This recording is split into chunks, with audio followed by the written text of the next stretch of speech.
क्या पढ़ा? क्या पढ़ा?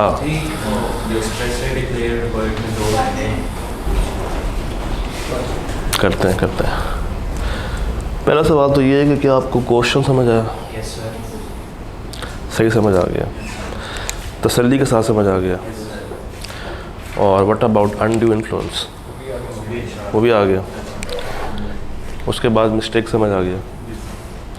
एक्सप्रेसली डिक्लेयर्ड वॉइड समझ आ गया। आज का हमारा टारगेट बहुत छोटा है, बहुत छोटा है, मगर उतना ही टेक्निकल है। छोटा ज़रूर है, कंसाइज है, मगर हर लाइन में गहराई है। तो आज का जो हमारा एरिया है वो हम लोगों ने सुकून से, आराम से, तसल्ली से लाइन बाय लाइन करके चलना है। बहुत टाइम है। तो पहले आपको सवाल ले लिए जाए या पहले एरिया स्टार्ट कर दिया जाए?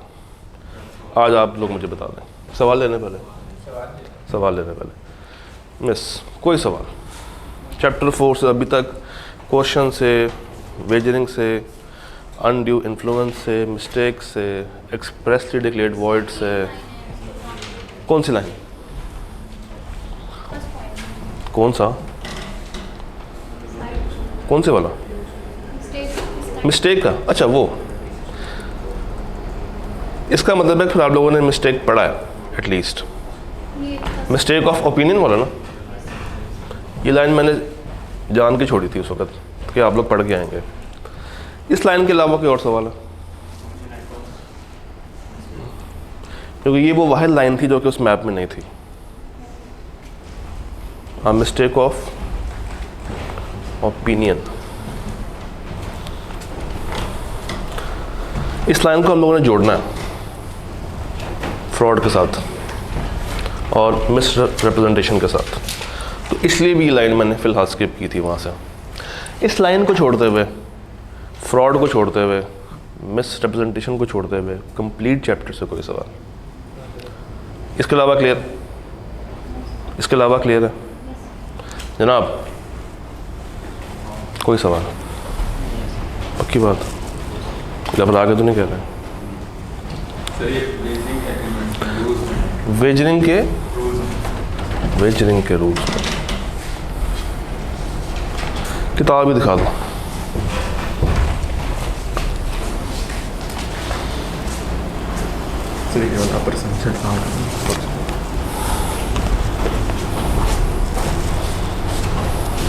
ये पूरा? Yes sir. गार्डियन और माइनर, मुझे बताओ, माइनर के साथ हम लोग कॉन्टैक्ट कर सकते हैं? नहीं कर सकते हैं, मगर क्या उसका गार्डियन कर सकता है? कर सकता है। एक दिन गली में क्रिकेट मैच चल रहा था और दो टीम्स आपस में खेल रही थी। माइनर ने शर्त लगा ली कि टीम ए अगर जीती तो मैं दूंगा तुम्हें 50,000 रुपये। और शर्त लगाई किससे? मोहल्ले के बदमाश के साथ। इत्तफाकन टीम है जीत गई। वो बदमाश भाई पहुंचे माइनर के पास और माइनर से कहा कि सर वो पैसे। माइनर ने कहा मैं तो माइनर हूँ, मैं तो तुम्हें कुछ नहीं दूंगा। तो सवाल ये पैदा होता है, शर्त वो बंदा किससे जाके रिकवर करेगा? उसके गार्डियन से। वो गार्डियन के पास पहुंचा और उससे उस शर्त के पैसे रिकवर कर लिए। गार्डियन अब वो पैसे कहीं और से रिकवर नहीं कर सकता। गार्डियन अब वो पैसे कहीं और से रिकवर नहीं कर सकता। हाँ, नहीं कर सकता। सर गार्डियन जब माइनर के साथ कॉन्टैक्ट में था तो गार्डियन तो क्यों आया? क्योंकि माइनर का कौन केयर टेकर है? गार्डियन। उसके पास जाएगा ना। जब एक बच्चा पैसे आपको नहीं दे रहा तो उसको माफ़ तो नहीं करेगा? बच्चे तो वैसे रिकवर नहीं कर सकते। नहीं कर सकते, मगर अगर वो रिकवर कर ले गार्डियन से इन रिस्पेक्ट ऑफ वेजरिंग, तब हम वो पैसे बाद में वो गार्डियन माइनर से रिकवर नहीं कर सकता। तो लॉ ये कहता है a person shall not be allowed any adjustment. A person कौन? Guardian. For making any payment relating to any void wagering या उससे कोई connected agreement, if such person is guardian of the minor on behalf of whom the payment is made। एक बात ये होगी। दूसरी बात ये है कि मिस्टर ए के वालिद साहब फौत हो गए और जनाजे के टाइम पे ऐलान हुआ कि मिस्टर बी जो कि मिस्टर ए के फादर हैं, इनसे जिसने पैसे लेने हैं वो आके बता दें। एक शख्स उठा मिस्टर सी और उसने कहा कि जनाब मुझे मिस्टर बी से इस शर्त के अगेंस्ट पैसे चाहिए। तो बेटे ने उस वक्त वो पैसे निकाल के अपनी जेब से पैसे निकाल के दे दिए। वो पैसा वो उसकी प्रॉपर्टी से रिकवर नहीं कर सकता, वो पैसा वो अपने बाप की प्रॉपर्टी से अलग रिकवर नहीं कर सकता, तो उसको भी कोई एडजस्टमेंट नहीं मिलेगी। अगर आप पे कर रहे हैं वेजरिंग के अगेंस्ट कोई पैसा किसी को भी, तो आप जिसके लिए पे कर रहे हैं उससे रिकवर नहीं कर सकते। और कोई सवाल? Any other single question? Done? हाँ जी ताहा भाई। एक था वो हो गया। डन? आप तो मुझे ओपन प्लेग्राउंड दे रहे हैं फिर से। मैंने तो कहा था आप लोगों के सवाल होंगे। पक्की बात है, कोई सवाल नहीं? आप पूछें। मैं तो पूछ ही लूँगा। नहीं, मैं फिर फ्रॉड कराऊंगा। असल में ये एरिया टेक्निकल है, फ्रॉड और मिस रिप्रेजेंटेशन, बच्चे अक्सर कंफ्यूज होते हैं। तो मैं चाहूँगा कि आप इसको सलीस उर्दू में लिखें। अपने कागज़ खोलना, आज आप लोगों ने लिखना है। क्या? हाँ, आज आप लोगों की लिखाई की बारी है। आज आप लोगों ने चीज़ें लिखनी हैं। स्क्रीन पर तो शो हो ही रहा होगा, साथ साथ आपने उसको सलीस उर्दू में लिखना है, ताकि जब आप कल को रिवाइज कर रहे हो तो बातें आपको दोबारा से कंफ्यूज ना करें।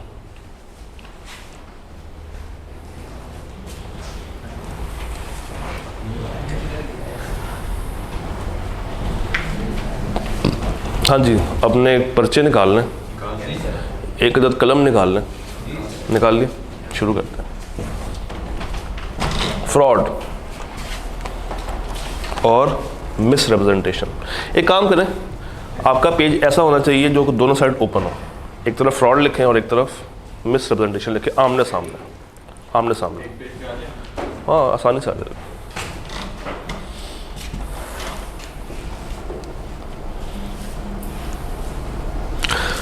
फ्रॉड को पहले ज़रा डिफाइन कर लेते हैं। फ्रॉड क्या है? फ्रॉड इन 5 बातों को कहते हैं। ये जो 5 बातें हैं ना, ये फ्रॉड है। इनमें से कोई एक भी अकर हो गई एज़ पर कॉन्ट्रैक्ट एक्ट 1872, हम उसको फ्रॉड की अंदर काउंट कर लेंगे, वो फ्रॉड की डेफिनेशन में आ जाएगा। कोई सा भी एक। ऊपर देखते हैं, फ्रॉड मीन्स एंड इंक्लूड्स। ये एंड इंक्लूड्स का क्या मतलब है? इसमें शामिल है। क्या सारे? नहीं। Any of the following act, इनमें से कोई भी एक्ट अगर कमिट किया जाए बाय अ पार्टी कौन? Party to the agreement, by a party to a contract, वो खुद करे, ये लफ्ज़ छोड़ दें, और बाय हिज एजेंट, वो खुद करे या अपने किसी एजेंट से करवाए। यहाँ तक क्लियर है? इनमें से कोई सा एक्ट अगर एक पार्टी खुद कर रही है या वो अपने एजेंट से करवा रही है या विद हिज कनाइवेंस, कनाइवेंस किसे कहते हैं?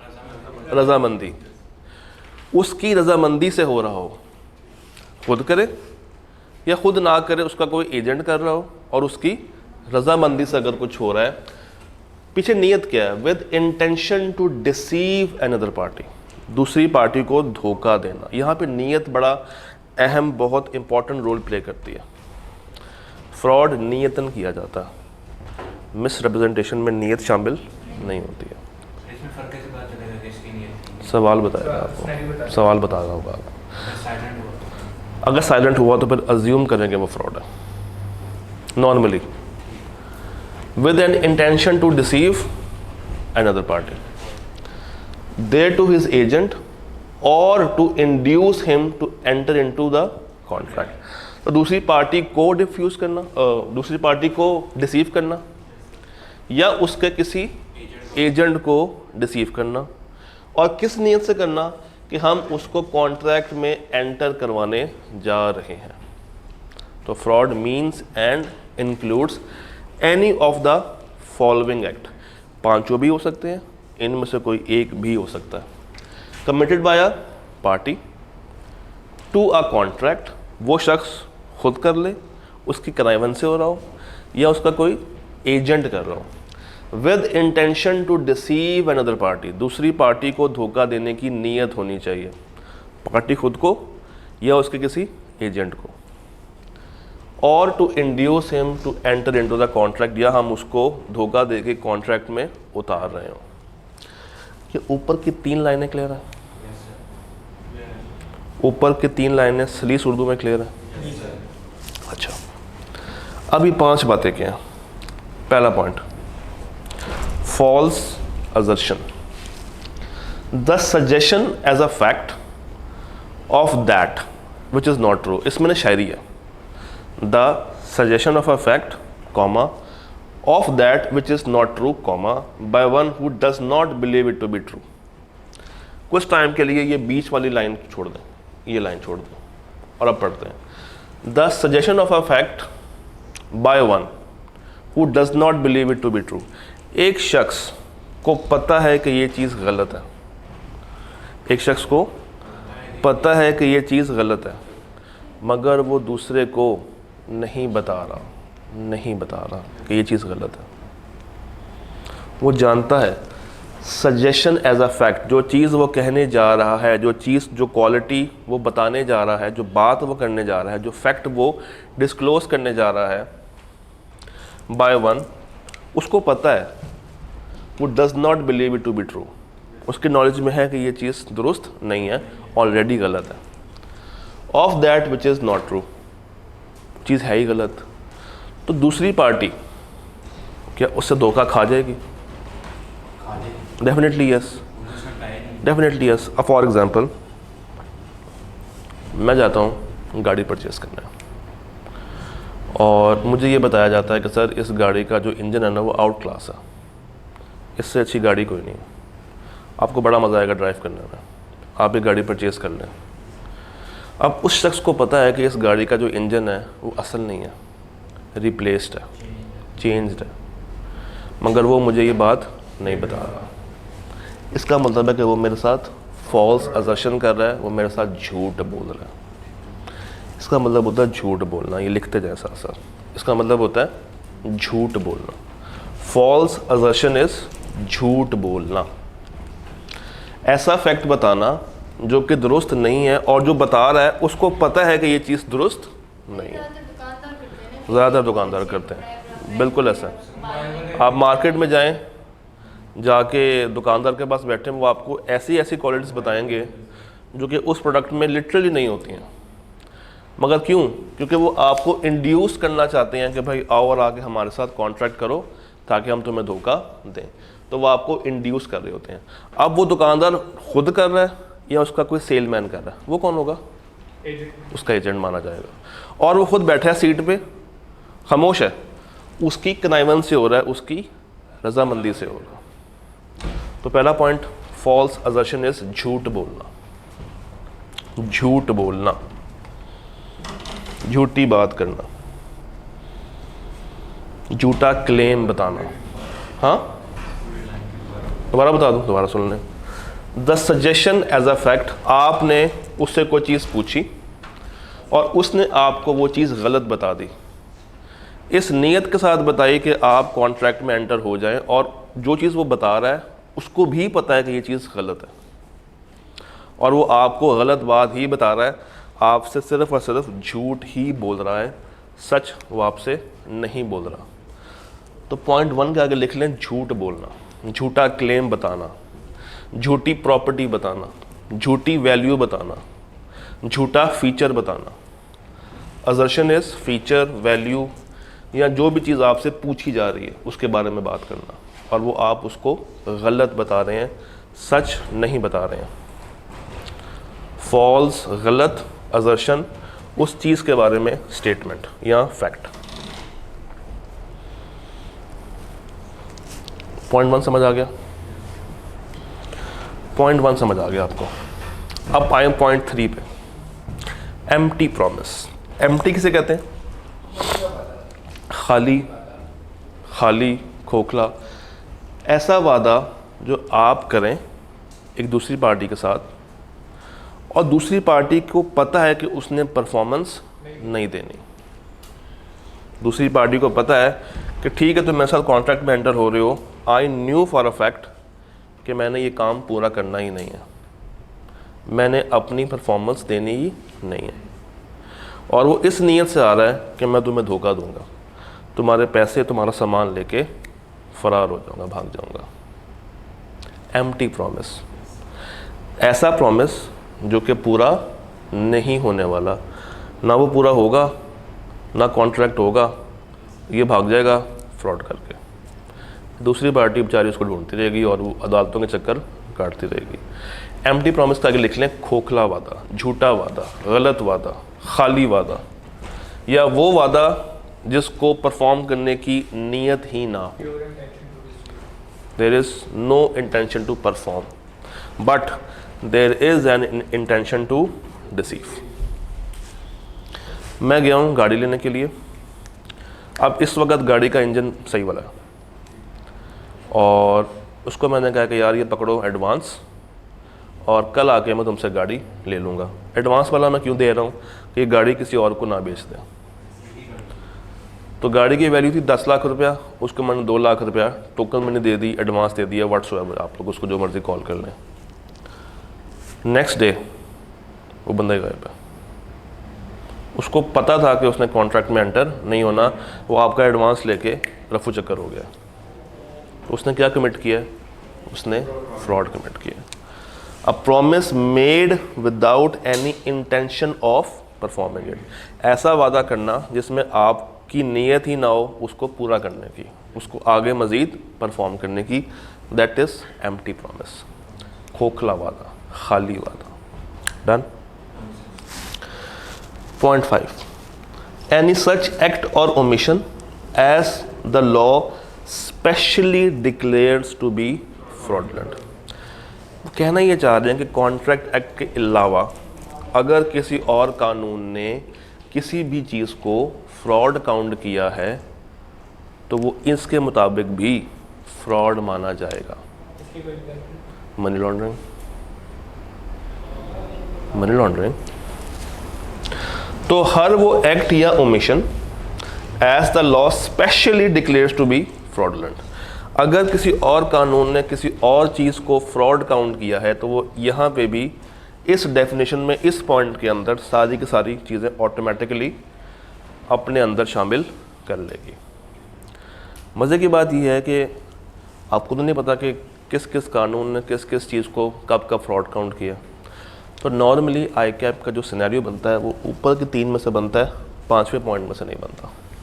अगर वो बना भी रहा है ना तो आपको सवाल में हिंट ज़रूर देगा, अदरवाइज़ वो ये अज्यूम नहीं कर सकता कि आपको पता है, क्योंकि ये तो डेफिनेशन है जनरल, ये आपने भी पढ़नी है, ये पढ़नी है वकीलों ने भी, सब ने पढ़नी है ना। तो उनके लिए शायद ये इतनी वैलिड हो, आपके लिए इतनी वैलिड नहीं है। ऊपर की 3-4 बातें बहुत ज़्यादा वैलिड है। तो फर्स्ट समझ आया, थर्ड समझ आया, फिफ्थ समझ आया, हमने ऑड वाले कर लिए, अब इवन रह गए। Fourth, any other act fitted to deceive. कभी आप लोगों ने कभी आप लोगों ने ये देखा है जब लॉ एक लिस्ट देता है, इतनी लंबी लिस्ट होती है, एंड पे कहता है और एनी अदर एक्ट, ये वो है। इतना कुछ करवा के भी उसने कहा कि इसके अलावा अगर हमें लगे कि हाँ यहाँ पे धोखा हो रहा है, बेशक वो इस लिस्ट में ना हो तो हम उसको भी धोखा मान लेंगे। तो यहाँ पे उसने पावर अपने पास रख ली है, यहाँ पे उसने पावर अपने पास रख ली है कि हो सकता है कि इस पॉइंट 5 में कोई चीज़ उनके तहत धोखा ना हो मगर वो धोखा लग रही हो, तो वो पॉइंट 4 के अंदर आके उसको अपना सकता है कि हाँ हमें लग रहा है कि ये धोखा है तो ये इसमें आ सकता है। Point 5 was specific, point 4 is general to the discretion of contract act, वो जिसको चाहे धोखा मान सकता है। एनी अदर, कोई और एक्ट जिसका मकसद हो फिटेड टू डिसीव, धोखा देना। आई कैन सेफली से कि डेफिनेशंस में से जो सबसे टेढ़ी मुश्किल डेफिनेशन है वो फ्रॉड की है अभी तक, और आई के आपको ये पसंद भी है अनफॉर्चुनेटली। तो आसानी से 3-4 नंबर के लिए, या अगर बहुत मूड में बैठा हो तो 5 नंबर तक यहाँ से पूछ सकता है। डेफिनेशन याद की होगी तो अच्छा लिख पाएंगे और अच्छे मार्क्स निकाल पाएंगे। और हमारा एक रूल भी था कि definitions are to be cramped. 6 number की पूछी, भाई ने फ़ौरन से असर्शन को वेरीफाई कर लिया कि 6 नंबर की पूछी हुई है जी। पॉइंट 1 समझ आता है, पॉइंट 3 समझ आता है, 4 समझ आ गया, 5 समझ आ गया, पॉइंट 2 रह गया। इस पूरी स्लाइड पे पॉइंट 2 के अलावा किसी लाइन में, किसी बात में, किसी चीज़ में कोई मसला तो पूछ लें, हमने पॉइंट 2 को आगे लिंक करना। अभी तक कोई सवाल, एनी क्वेश्चन? तो पॉइंट 1 क्या है? झूठी बात। पॉइंट 3 क्या है? खोखला वादा। पॉइंट 4 क्या है? कोई और चीज़ जो कि किसी और लॉ में कवर नहीं हो रही है मगर यहाँ पे हम उसको काउंट कर सकते हैं। और पॉइंट 5 क्या है? किसी और लॉ ने अगर उसको फ्रॉड काउंट कर दिया तो ये लोग भी उसको फ्रॉड काउंट कर लेंगे। Point 2, active concealment. कंसीलमेंट किसे कहते हैं? छुपा लेना, ना बताना, हाइड कर लेना, अपने तक रखना, फैक्ट दूसरे को ना बताना। Active concealment of a fact by one having knowledge और बिलीफ ऑफ द फैक्ट। किसी ने कोई बात आपसे पूछी और आपने उसका जवाब नहीं दिया, आपने वो बात कंसील कर ली, छुपा ली, यानी कि सच को छुपाया, सच को छुपा लिया। ऊपर था झूठ बोला, नीचे है सच को छुपाया। भाई अगर मैंने उससे पूछा कि गाड़ी का इंजन कैसा है, नया है या पुराना है, और उसने मेरी बात का जवाब नहीं दिया, वो खामोश है, वो खामोश है, तो that would be active concealment. और अगर उसने मुझे बता दिया कि ये नया है और असल में वो पुराना हो तो that would be false assertion. तो ये एक माइन्यूट सा फ़र्क है। खामोश रह रहा है, नहीं बता रहा, और ख़ामोश क्यों है? क्योंकि उससे जो मैंने सवाल किया है उसने वो बात मेरे से छुपानी है, तो दैट इज़ एक्टिव कंसीलमेंट। और अगर उसने वो बात गलत बताई है, झूठ बोल दी है, तो उसने फॉल्स क्लेम किया है, फॉल्स असर्शन में काउंट होगा। तो इन दोनों बातों का डिफरेंस आपको पता होना चाहिए कि फॉल्स असर्शन क्या है और एक्टिव कंसीलमेंट क्या है। सर इसी मिसाल को रिपीट कीजिएगा, फॉल्स असर्शन और एक्टिव कंसीलमेंट डिफरेंस आपको मुझे बताना है।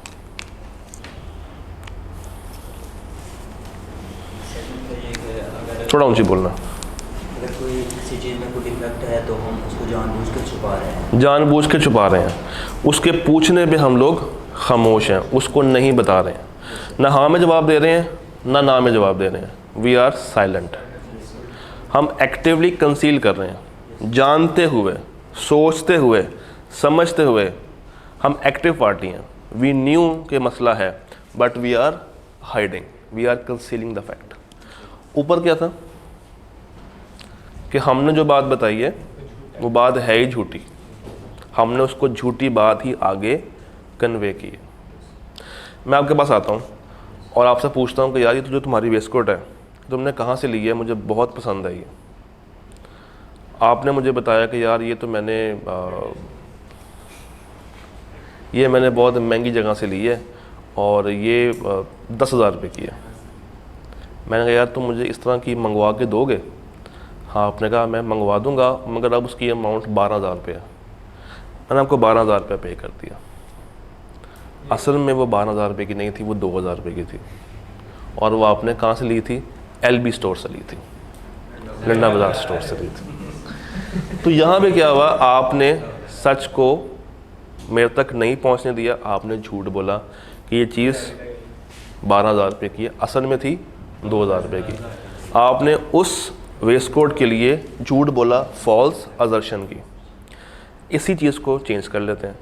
मैं आपके पास आया, मैंने कहा यार तुम्हारी वेस्ट कोट बहुत प्यारी है, मुझे पूरी उम्मीद है कि तुमने ये बाहर से इंपोर्ट कराई है। आप खामोश। मैंने कहा यार मुझे मंगवा दोगे? आपने कहा ठीक है मंगवा दूंगा, बस इतना कह दिया, मगर आपने मुझे ये नहीं बताया कि ये वाकई में इम्पोर्टेड है या नहीं है। उस बात पे आप खामोश थे। आपको मैंने पैसे दे दिए और आपने 2 वाली चीज़ मुझे 12 में ला कर दे दी। अब मुझे आपने बताया नहीं, बट मेरी अंडरस्टैंडिंग ये है कि आपने ये चीज़ इंपोर्ट कराई है और आप इस पर खामोश हैं। आपने वो फैक्ट मेरे से कंसील कर लिया, छुपा लिया। तीसरी मिसाल, आपको मैंने पैसे दिए और आप नेक्स्ट डे फारिग, गायब। That is empty promise. आपका मेरे साथ कॉन्ट्रैक्ट करने का इरादा ही नहीं था। फोर्थ, किसी और लॉ में कोई और बात अगर लिखी हो और यहाँ पे कवर ना हो रही हो और ये लोग अगर उसको ऐड करना चाहें तो वो 0.4 के तहत ऐड कर सकते हैं। और 0.5 इज़ किसी और लॉ में किसी भी चीज़ को फ्रॉड कह दिया है, वो इसको भी फ्रॉड मानेंगे। अगर आप लोग गौर करें तो 4 और 5 के बीच में स्पेस नहीं है। क्यों नहीं है? क्योंकि एक जैसे पॉइंट्स हैं, ऊपर हम लोगों ने स्पेस डाली हुई है। मैंने ये कब कहा कि हम 4 के साथ जा रहे हैं? जब 6 नंबर पूछ रहा है तो 5 नंबर इसके होंगे और एक ऊपर भी तो होगा। सेम है बट लिखना सारा है। Definitions are to be crammed. ये स्लाइड पूरी एक दफ़ा देख लें, ये स्लाइड एक दफ़ा तसल्ली के साथ देख लें।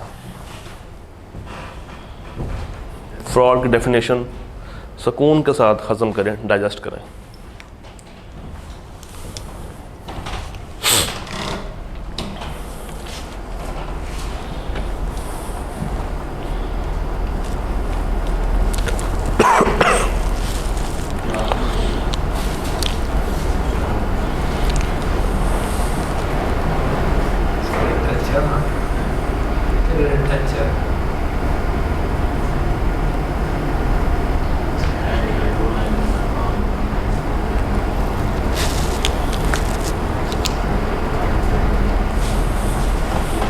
हाँ जी, पढ़ लिए?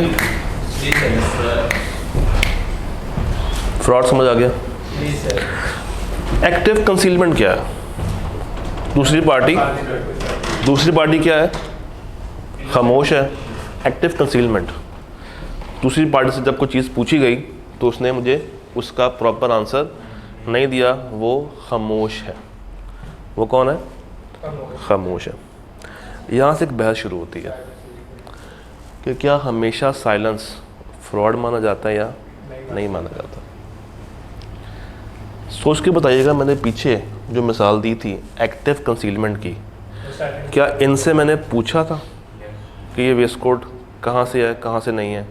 मेरे पूछने पे ये भाई खामोश थे। मेरे पूछने पे ये भाई खामोश थे। तो लॉ ये कहता है कि अगर आप सिर्फ खामोश हैं तो वो हमेशा फ्रॉड के अंदर काउंट नहीं होगी। मेयर साइलेंस, सिर्फ खामोशी, खाली खामोशी, एज टू फैक्ट्स, किसी फैक्ट को छुपाने के लिए अगर आप खामोश हैं तो वो खामोशी फ्रॉड के अंदर काउंट नहीं होती। नॉर्मली रूल ये है कि अगर एक पार्टी खामोश है, उसने हमें वो फैक्ट नहीं बताया। क्यों नहीं बताया? कि उसको लगता है कि अगर वो फैक्ट बता देगा तो आपकी विलिंगनेस बदल जाएगी, और वो खामोश है, तो ये फ्रॉड नहीं है। ये फ्रॉड नहीं है। कब हम इसको फ्रॉड मानेंगे? जब मैंने उससे पूछा हो और तब वो खामोश हो। अगर मैंने आपसे ना पूछा होता और आप भी खामोश होते, तो जब आपसे मैंने पूछा ही नहीं तो आपकी कोई गलती है ही नहीं। मैं पूछूं और आप खामोश रहें, आप मुझे ना बताएं, यहाँ पे हम उसको फ्रॉड काउंट करेंगे। बट अगर मैंने नहीं पूछा और आप भी खामोश हैं, आपको पता है कि ये वेस्ट कोट कहाँ से आई हुई है, बट आप मुझे उसकी सही लोकेशन भी नहीं बता रहे हैं, सही अमाउंट भी नहीं बता रहे हैं। अमाउंट आपने खैर बताई हुई है, बट आपने इसकी वो चीज़ नहीं बताई कि ये इम्पोर्टेड है या नहीं है। और आपकी माइंड में है आपके माइंड में है कि मैं इसको इम्पोर्टेड समझ रहा हूँ, still if you are silent तो ये फ्रॉड नहीं है, अनलेस कि मैं आपसे एक्सप्रेसली पूछूँ ना कि भाई ये वेस्ट कोट कहाँ से लिए, इम्पोर्टेड है या नहीं है। पूछा और आप खामोश हैं, यहाँ पे हम उसको फ्रॉड काउंट करेंगे। पूछूं और आप मुझे आगे से कोई जवाब ना दें, that would be counted as fraud. इतनी बात समझ आती है? अगर मैं आपसे पूछूं कि यार कोई सवाल है और आप लोग खामोश रहें, तो इसका मतलब क्या है कि कोई सवाल नहीं है, कोई सवाल नहीं है। मैंने आपसे पूछा है और आप लोग खामोश हैं, मैंने आपसे पूछा है और आप लोग खामोश हैं, तो इसका मतलब ये है कि अगर कोई सवाल आपका नहीं है तो मैं आगे चलूँ फिर कहानी को लेकर। तो कभी कभी खामोशी भी बोलने के मुतरादिफ काउंट होती है, खामोशी भी बोलने के मुतरादिफ काउंट होती है। तो mere silence as to facts likely to affect the willingness of a person to enter into a contract is not fraud. सिर्फ खामोश रहना और आपको पता है कि उस खामोशी की वजह से दूसरी पार्टी की चाहत कॉन्ट्रैक्ट में एंटर होने की ख़राब हो सकती है, but still if you are silent, क्यों? क्योंकि दूसरी पार्टी ने आपसे कुछ पूछा नहीं है, तो वो फ्रॉड काउंट नहीं होगा। इतनी लाइन समझ आती है? अनलेस, अब नीचे आती हैं कुछ एक्सेप्शंस। अनलेस कि ये दो चीज़ें हों, वहाँ पे आपको बताना पड़ेगा दूसरी पार्टी पूछे या ना पूछे। नीचे वाली दो बातों में आपको डिटेल्स देनी पड़ेंगी, अगली पार्टी पूछ रही है या नहीं पूछ रही है। अगर आपके दरमियान जो रिश्ता है वो ट्रस्ट का, फिड्यूशरी है, भाई का रिश्ता है, बहन का रिश्ता है, और क्या क्या होते हैं, पेरेंट चाइल्ड, गार्डियन माइनर, और क्या क्या थे, advocate client, husband and wife, fiance fiancee. तो अगर कोई ऐसा रिश्ता है जो कि ट्रस्ट वाला है, फिड्यूशरी है, वहाँ पे अगर मैं नहीं भी पूछ रहा तो आपको मुझे वो चीज़ ऑटोमेटिकली तोते की तरह बतानी पड़ेगी। और अगर कोई ऐसा रिश्ता नहीं है और मैं खामोश हूँ तो फिर आपकी खामोशी फ्रॉड के लिए काउंट नहीं होगी। तो ये दो बातें, पूछा और आप खामोश हैं, आपकी खामोशी ये बता रही है कि जो चीज़ मैंने पूछी है वो सही है। वह silence itself is equivalent to speech. ऊपर क्या है कि अगर कोई रिश्ता है फिड्यूशरी और उसने अगर कुछ नहीं भी पूछा तब भी आपको सब कुछ सच बताना पड़ेगा। तो ये दो एक्सेप्शंस हैं फ्रॉड के केस में, साइलेंस के अंदर। फिर फेडरल शरीयत कोड, इस्लामी टच, वो ये कहती है कि जब आप कोई चीज़ बेचें तो हमेशा उसके पॉजिटिव्स और उसके नेगेटिव्स दोनों बता दें। तो उन्होंने इस चीज़ को थोड़ा सा इस्लामी बनाने के लिए ये लाइन ऐड कर दी। आपने ये लाइन पढ़ लेनी है मगर सवाल में इस्तेमाल नहीं करनी। तो एक दफ़ा ये स्लाइड देख लें तसल्ली के साथ, सुकून के साथ, इसको डाइजेस्ट करें। ये चीज़ टाइम लेगी डाइजेस्ट होने में, इसलिए आपसे कहा था कि उर्दू इसके साथ साथ लिखते जाएं ताकि बाद में रिवीजन करने में आपके लिए आसानी हो। Mere silence as to fraud.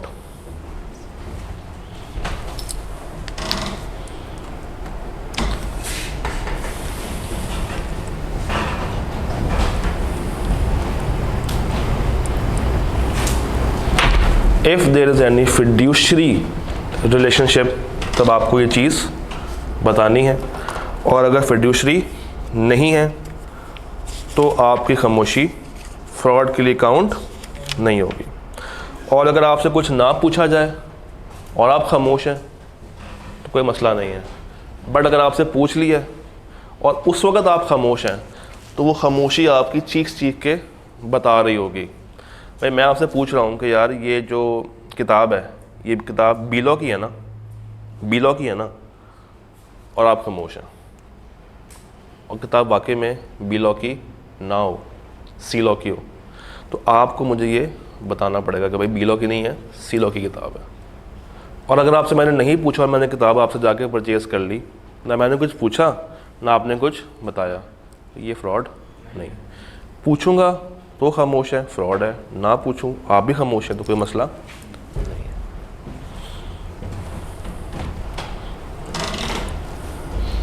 तो किताब में जब आप वो टेबल देखते हैं तो उसके नीचे आपको मिलती है फ्रॉड की डेफिनेशन और इसकी ये 2 एक्सेप्शन साइलेंस वाली। उतना हम लोगों ने अभी तक कवर किया।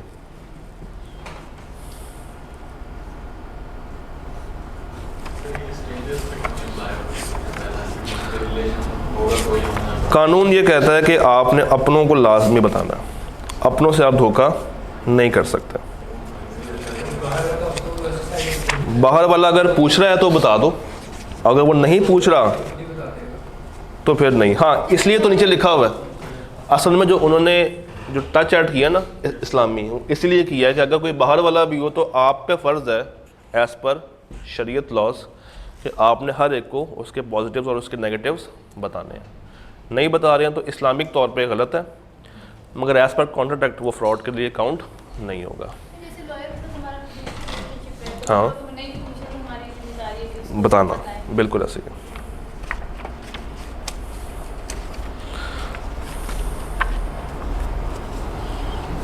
यहाँ तक कोई सवाल है तो पूछे। पक्की बात है।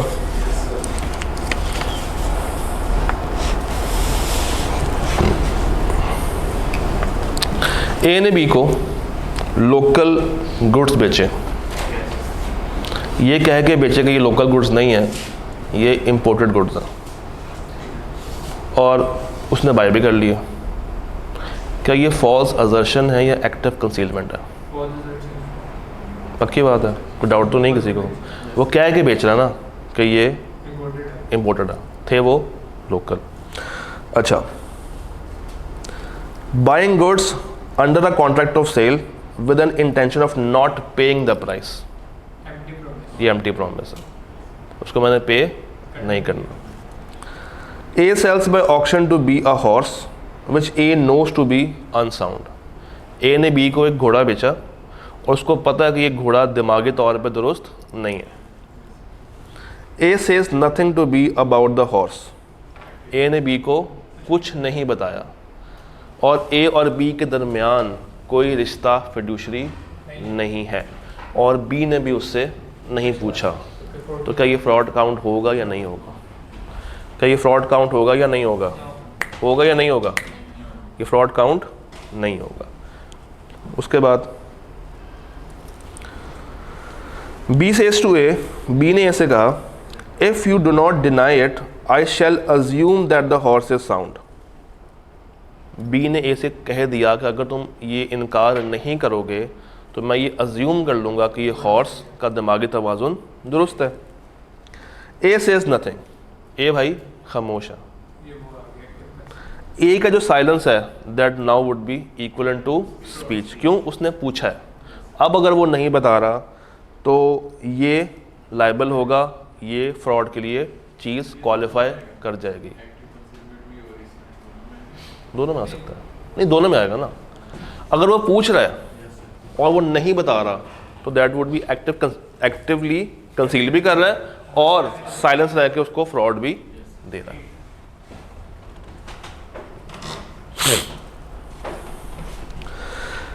Z, a furniture dealer, conceals the crack in furniture sold by him by using some packing material. उसके फर्नीचर में क्रैक है और उसने वो क्रैक छुपाया हुआ है कुछ ऊपर पैकिंग मटेरियल लगा के, और उसके ऊपर उसने बड़ी सी पॉलिश वगैरह भी की हुई है। In such a way that the buyer even after reasonable examination cannot trace the defect. ये है एक्टिव कंसीलमेंट, ये है एक्टिवली आपने वो चीज़ छुपाई हुई है। अगर वो पूछ ले कि यार इसमें कोई मसला तो नहीं है और ये भाई खामोश रहे, वहाँ भी उसका साइलेंस क्या होगा? फ्रॉड के लिए काउंट कर जाएगा। अगर वो नहीं पूछ रहा तो उसका मसला। अगर वो फिड्यूशरी हो, उसका भाई ही परचेज करने आया हो, तो भाई पूछे या ना पूछे आपको खुद से तोते की तरह टर टर बोलना पड़ेगा, वरना फ्रॉड काउंट हो जाएंगे। Done. Effects to fraud. Fraud voidable, तो contract becomes voidable at the option of aggrieved party. हमें बात ऑलरेडी पता है। एग्रीव्ड पार्टी कौन सी होती है? जिसकी कॉन्सेंट खराब की हो, whose consent was so caused. Party whose consent was so caused यानी कि कौन सी पार्टी? Aggrieved party may insist on performance of the contract. वो चाहे तो उसको इंसिस्ट कर सकती है कि भाई अब तुम इसको पूरा करो। तो यहाँ पे वो वैलिड कर रही है, वो वॉइड कर रही है? यहाँ पे उसको वैलिड कर रही है। क्यों? क्योंकि वो उसकी परफॉर्मेंस चाह रही है, वो उसकी जो परफॉर्मेंस है वो चाह रही है कि ये पूरी करे अपनी बात। Party whose consent was so caused यानी कि aggrieved party is also entitled to claim damage. उसको डैमेजेस मिलेंगे, उसको डैमेजेस मिलेंगे। इस लाइन को किताब के अंदर ज़रा 2-3 कलर से हाईलाइट कर लें।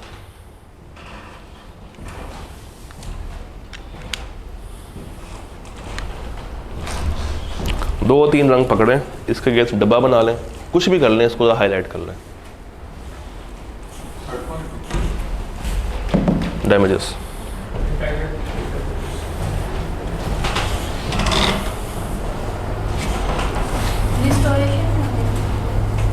डैमेजेस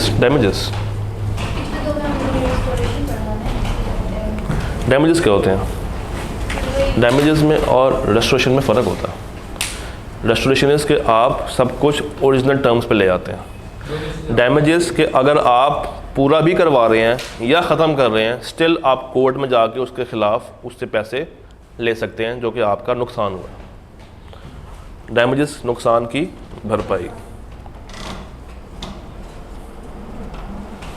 हाँ जी, कर लिया हाईलाइट। तो कॉन्ट्रैक्ट क्या हो गया मेरा? Voidable eight the option of agreed party. चाहे तो वैलिड कर दे, चाहे तो वॉइड कर दे।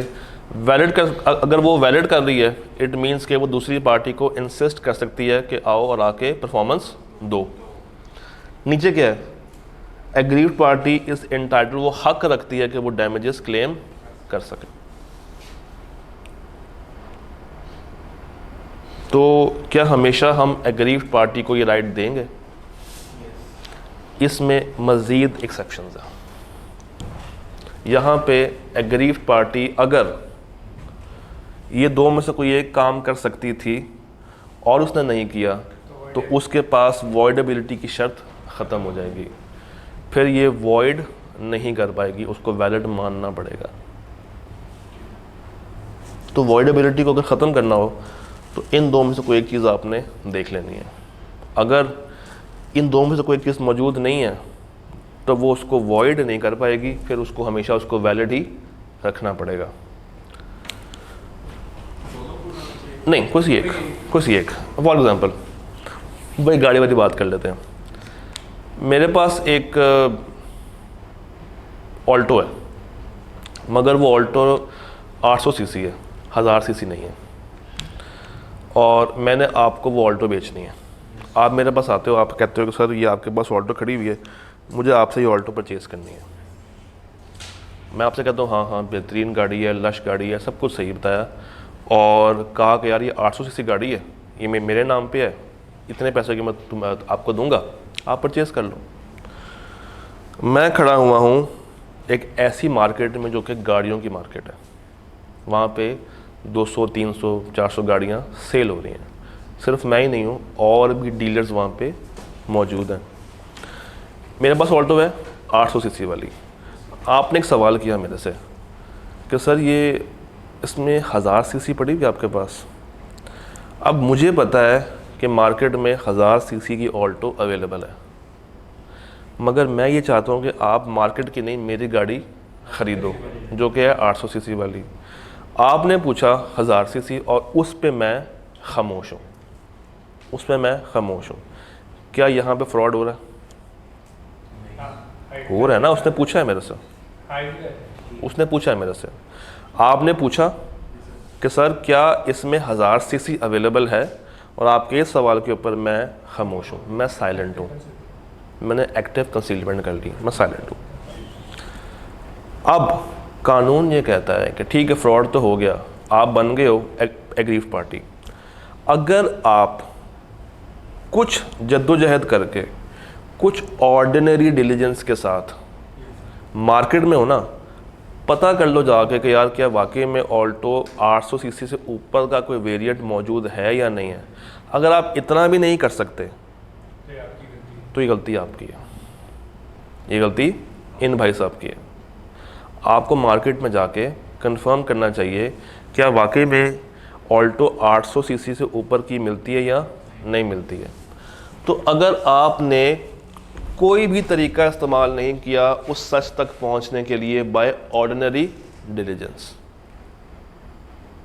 कोई भी ऐसा तरीका जिससे आप सच तक पहुंच सकते थे और आपने कोई एफर्ट उसके लिए नहीं की, तब कानून को आप पे बहुत गुस्सा है। तब कानून ये कहता है कि ठीक है आप एग्रीव्ड तो हो मगर हम आपको वॉइड करने का हक नहीं देंगे। अब आपको ये कॉन्ट्रैक्ट पूरा करना पड़ेगा। आपके पास मौका था कि आप उस फ्रॉड को ख़त्म कर दो, स्टिल आपने कोई भी ऐसा तरीका, कोई भी ऐसी मीन यूज़ नहीं की जिससे आप उसके सच तक पहुंच जाओ। और अगर आपने ऐसा कुछ नहीं किया तो अब लॉ को लगता है कि गलती आपकी है, वॉइडेबिलिटी नहीं होगी, ये कॉन्ट्रैक्ट क्या होगा, वैलिड होगा। हाँ, डैमेजेस मिलेंगे कि नहीं मिलेंगे वो अदालत के ऊपर है, मगर अब आप उसको वॉइडेबल करार नहीं दे सकते। कानून अब आपको एग्रीव्ड पार्टी नहीं मानता। कानून के नज़दीक ये एक अब वैलिड कॉन्ट्रैक्ट बन चुका है। ये बात समझ आती है क्या? ये बात सबको समझ आती है? दूसरी बात, the party give the consent in ignorance of fraud. Party ने कॉन्सेंट दी, उसको पता ही नहीं था कि उसके साथ फ्रॉड हो रहा है, मगर उसने कॉन्सेंट दे दी थी। मिसाल ले लेते हैं,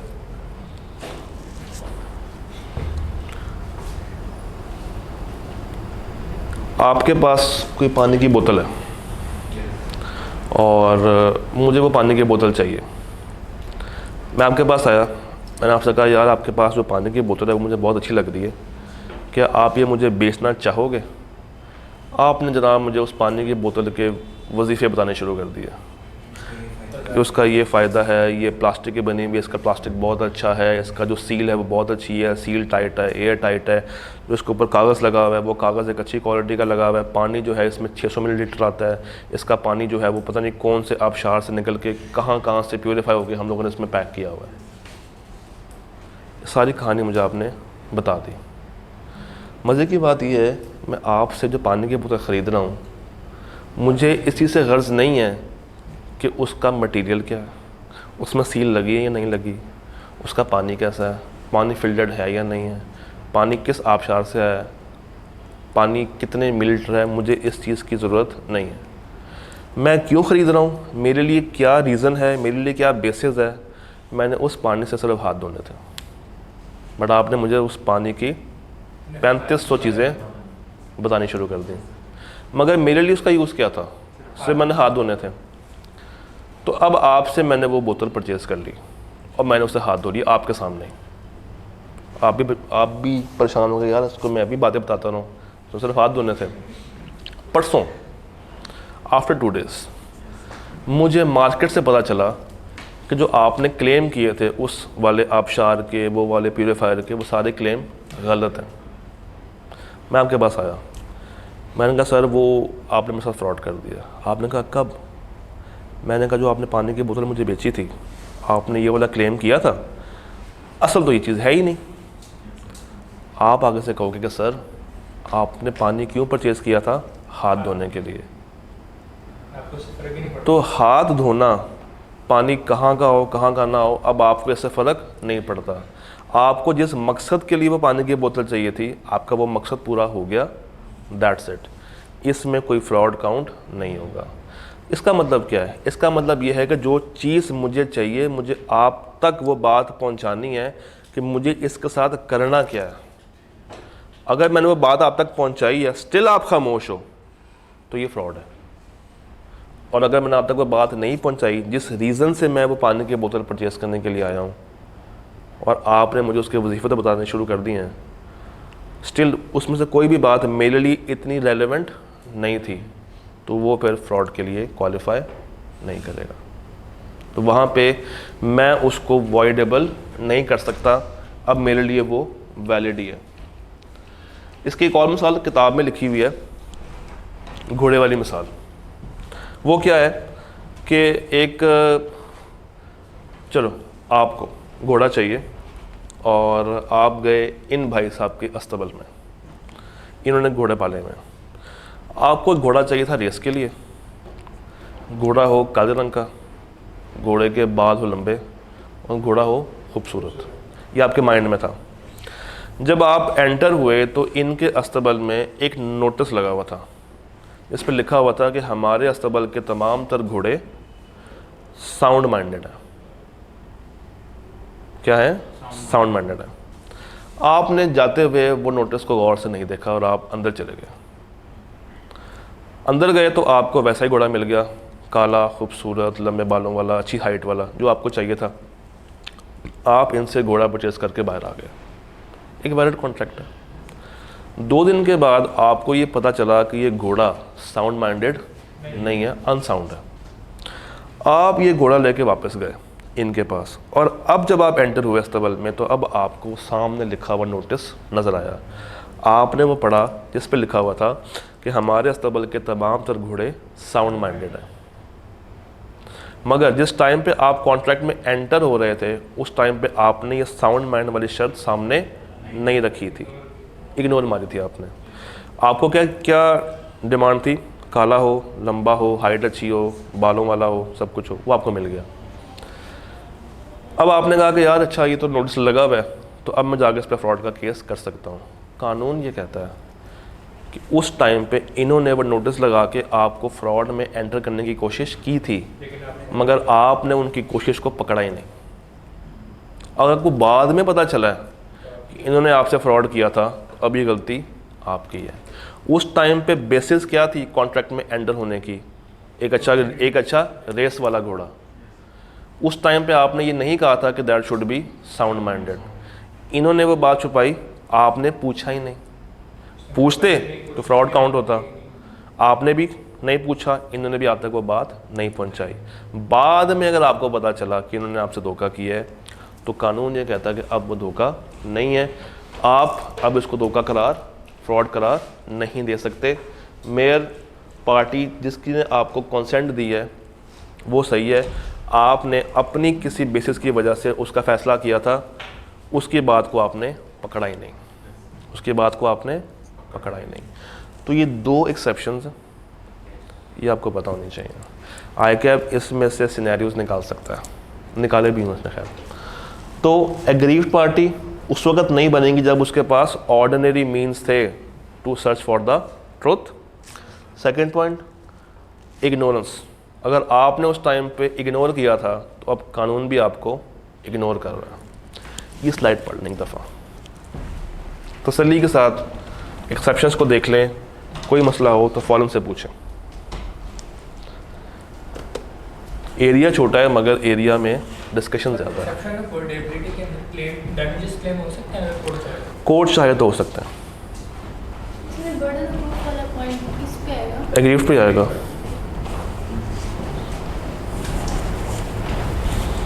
नॉर्मली एग्रीव्ड पे ही होता है, जहाँ पे नहीं होता वहाँ पे कानून स्पेसिफिकली आपको बताता है, जिस तरह उसमें था डोमिनेटिंग पे था।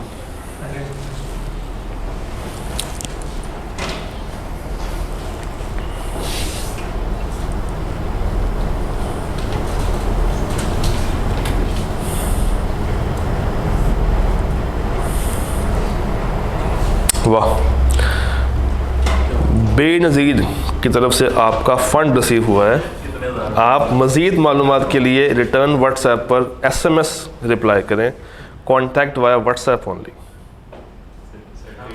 अब इन्होंने मुझे फ्रॉड में इंड्यूस करने की कोशिश की है, क्या मैं हो जाऊँ? नहीं, मैं तो नहीं होऊंगा। हाँ, बस ये सोच के ना आप जैसे लोड भी कराते हैं, ट्रांसफ़र भी करते हैं और फिर कहते हैं यार मेरे साथ क्या हो गया। मेरा हुआ था, पिछले 2 महीने पहले हुआ था। मुझे एक कॉल आई थी मुझे कि पता नहीं हम कहाँ से बात कर रहे हैं, और वो कॉल शायद 5 सेकंड तक चली थी। कॉल ऑटो पे बंद हो गई। उसके बाद मेरे व्हाट्सएप ने कहा मुझे हाथ में न लगाओ, तमाम डाटा इरेज था। और मज़े की बात है कि मेरे पास जो लास्ट बैकअप था वो 3 महीने पुराना था।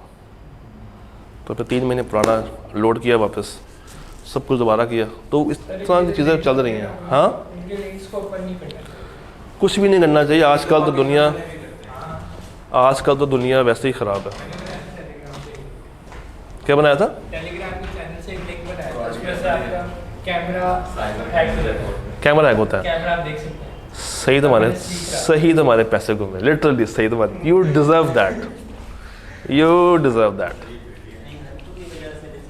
वही ना, बकरी की खाल डाल के ये भेड़िया है, बददुआ लगी किसी को। सर मैंने गलत यूज़ नहीं किया, मैं बस सीख रहा था। हाँ, जो आपके पैसे गिरे हैं वो उस पैसों से भी कोई गलत काम तो नहीं करने वाला ना, बस।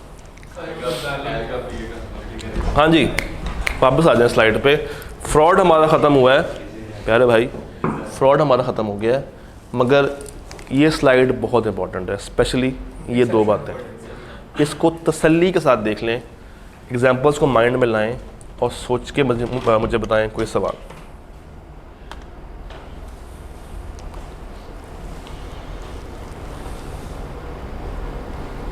Damages can or cannot be provided depending upon the discretion of court.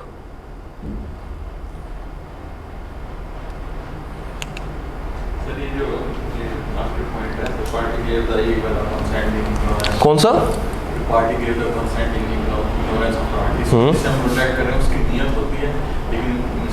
इसकी एक आसान बात यह है कि आप मुझे धोखा देना चाह रहे थे, मैंने आपका धोखा पकड़ा ही नहीं। तो इसका मतलब ये है कि आपकी पूरी कोशिश थी कि आप मुझे फ्रॉड करें, मगर मैंने आपकी उस फ्रॉडलेंट बात को उस टाइम पे कंसिडर नहीं किया, मगर बाद में फ्रॉड मेरे साथ हो गया। तो अब जब मैं आऊँगा, अब जब मैं आपके पास पहुँचूँगा, अब हम उस बात को पकड़ के आगे क्या करें? अब मैं कुछ नहीं कर सकता।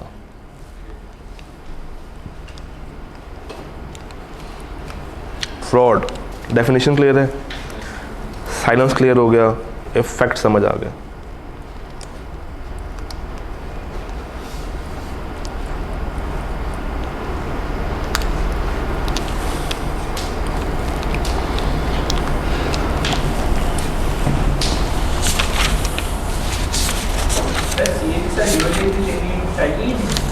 सी के साथ नहीं, कोई ज़रूरत नहीं टाइम वेस्ट करने की। शौक चढ़ता है, मगर अगर आपको लगता है कि आपका कैफ होने के बाद क्वालिफाई होने में टाइम है, तो फिर अगर आपने जाना है बाहर, तो फिर आपको कम से कम बैचलर्स की डिग्री ले लेनी चाहिए बाहर जाने के लिए, if you want to go out. मेरा प्लान ही बाहर सोच सकता है।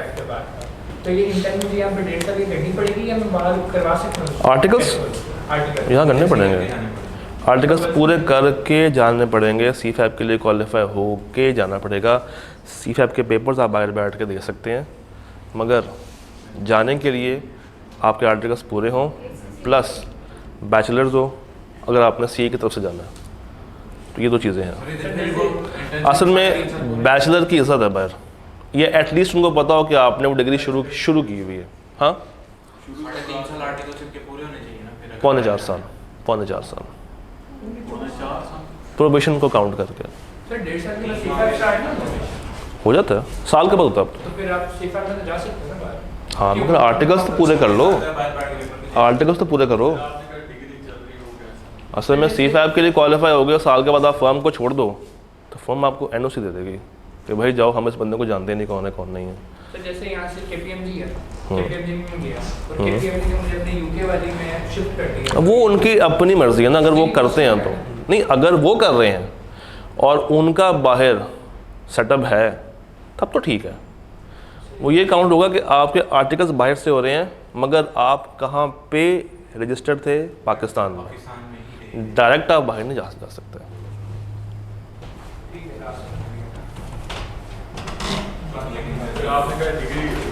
बैचलर की,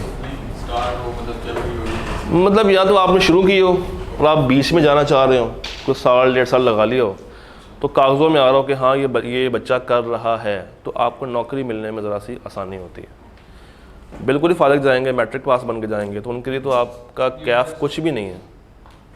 एटलीस्ट आप बैचलर्स होने चाहिए, एटलीस्ट। ये जो सैप है ये अच्छी चीज़ है हमारे लिए, नहीं हमें करनी चाहिए। बहुत अच्छी चीज़ है। सैप के सारे मॉड्यूल है कोई एक मॉड्यूल, हमारे लिए कौन सा मॉड्यूल बेस्ट है? पहले आप सैप का B1 करें, B1 B1 करें। जब आप B1 में मास्टर हो जाएं, फिर आप A1 करें। A1 करने के साथ साथ या B1 करने के साथ साथ आप उसकी टेक्निकल नॉलेज भी सीखें, जो IT की स्किल्स होती है वो भी आप में आनी चाहिए। फिर accountancy plus IT plus ERP, ये फिर मिल के एक बड़ा अच्छा, बला तो खैर ना कहो उसको, एक अच्छा पैकेज आपको मिलवा देती है। सर मैं काफ़ी जगह पे विजिट की है सैप के लिए, तो कोई ऐसे ट्यूटर नहीं मुझे मिला जो अच्छा सिखाए। जितना बस आपने मुझे पता होता है। कितना सीखा है? मैंने तो ऑनलाइन वगैरह सीखा है। एक है इंस्ट्रक्टर है कनाडा का, एडम स्मिथ, अच्छा, वो बड़ा अच्छा सिखाता है यूट्यूब पे। यूट्यूब पे। उसके पेड लेक्चर उसको सीखना नहीं कहता, उसको सीखना नहीं कहता। ऐसे भी B1 यूज़ कर रहे हैं या A1 यूज़ कर रहे नहीं, मैं इवेंट का FICO पढ़ रहा था। हैं? फ़ीको पढ़े हो? फ़ीको बाकी मैं- सब ज़्यादातर रिवाइज नहीं कर रहे हैं ना, लेकिन फिर तो कोई अच्छी इंस्टीट्यूट को मैं वही बता रहा हूँ ना कि पहले B1 पे हार्ट साफ़ करो, फिर A1 पे जाओ। B1 आपको आना चाहिए, B1 आपकी बेस बनाता है। B1 कहाँ से मैं पूछ सकता हूँ? मेरे से कर लो, आपका मेरे आर्टिकल्स हुए हैं, किधर से? मेरे आर्टिकल्स ERP में हैं। नहीं खैर, जोक्स अपार्ट, आप कर सकते हो। चलो मैं आपको रेफ़र करवा दूँगा किसी एक अच्छी जगह पे। मैं चाह रहा हूँ हैंडल प्रैक्टिस हो। हाँ, आपको एक ट्रेनर से मिलाया जा सकता है जो कि आपको सिखा देगा B1 भी और A1 भी, एक ही बंदा, मगर वो चार्ज लेगा, क्योंकि वो आपको पता है उनका, वो होते सारे पैसों वाले ही हैं। हाँ, कोई भी नहीं। हाँ जी, जो CSC के बाद AI का जो स्कीम है, एग्रीमेंट्स में, हाँ, उसमें नस्ट है, जो हो रहे हैं उसके ब्लॉग, पैसे बहुत आए हैं। तो जैसे ये जो अगर बैचलर करना है ना तो किसी ओपन से कर लो जो सस्ती हो, अलामा इकबाल से कर लो, प्राइवेट कर लो, इतना महंगा क्यों करना है? सिर्फ आपके नाम के साथ लगाना चाहिए कि आप बैचलर्स कर रहे हो, कहाँ से कर रहे हो ये इतना मैटर नहीं करता। मेरे भाई के हो रहे हैं, उसके पेपर ना वो आर्मी में होता है और ना वो बस पेपर वाले दिन जाता है। हाँ। और ना बाहर चीटिंग करके पेपर जाता है, उसका देखा, पेपर होता है। कैमरे के सामने मिसने कह दिया कि वो चीटिंग करके आ और जाता आपने है। देखी उसकी तबीयत खराब हो गई थी तो बनी बनाई थी, उसकी जगह मेरी सिस्टर ने जाकर पेपर दे दिया। इतना भी होता है, पॉसिबल है। वो अलाउ करवाना पड़ता है, मतलब एक लड़की की जगह एक लड़की ने जाकर पेपर दे दिया। और अलाउ हो जाता है?